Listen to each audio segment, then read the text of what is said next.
qalacaq, kövrəlib xatirə yada düşəcək. Bir vaxt bu həyətə uşaq gələnlər sabaha ümidlə yola düşəcək.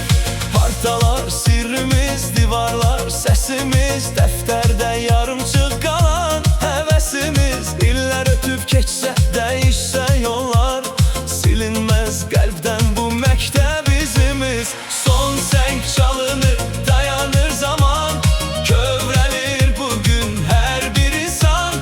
Bir ömür başlayır bu son dərsdən, ayrılır yollar, qalır xatirən. Son zəng çalınır həyətimizdə, sevincdə gizlənib həsrətimizdə. Bu ağ önlüklü saf xəyallarımız yaşayır həmişə ürəyimizdə.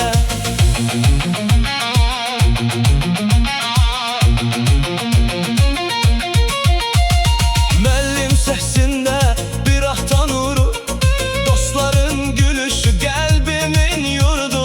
Bəlkə də sabahı ayrı yaşayırıq, amma dəyişmək